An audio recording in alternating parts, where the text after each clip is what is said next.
Let's continue then to get more reaction following that budget speech. I'm now joined by Dr. Corné Mulder of the Freedom Front Plus. Thank you so much, Dr. Mulder, for your time. Just give us your reaction following the budget 2025.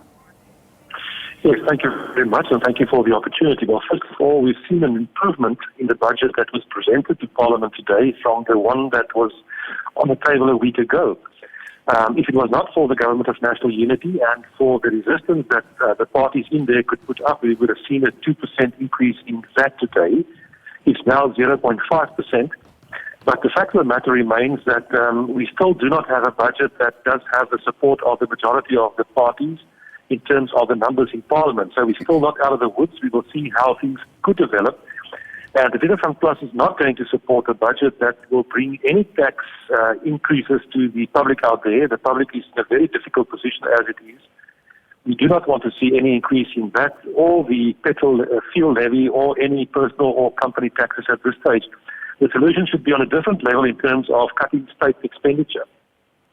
Just on that point, Mr. Mulder, I mean, what do you foresee those implications of this particular budget that was tabled not being voted by parliamentarians? Because the concern, of course, is that, we need to see some level of alignment in as far as political parties are concerned. Yes, that remains the ideal, but unfortunately we are not there. So what happened today was the tabling of the budget. The budget will now be discussed by Parliament, and we'll go through certain processes within Parliament, and we can still bring some amendments, which we'll do. The voting on the budget and the different instruments in terms of the budget will take place in the next few months, and we will see how that plays out. Our concern is that at the moment, even though the central point of departure of the Government of National Unity is economic growth and job creation, we do not see steps being taken in that regard in terms of policy positions coming from the Minister of Finance that to make it possible. Let me give you one example. At the moment, we are trying to close the deficit, but there are certain things that in terms of government's policy is very expensive.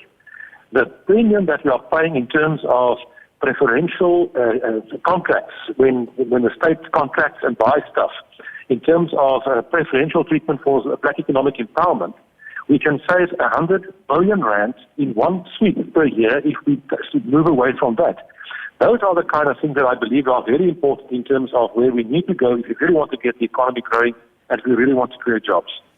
Thank you very much, Dr. Mulder, for those comments. That is the Dr. Corné Mulder, that is from the Freedom Front Plus. All right.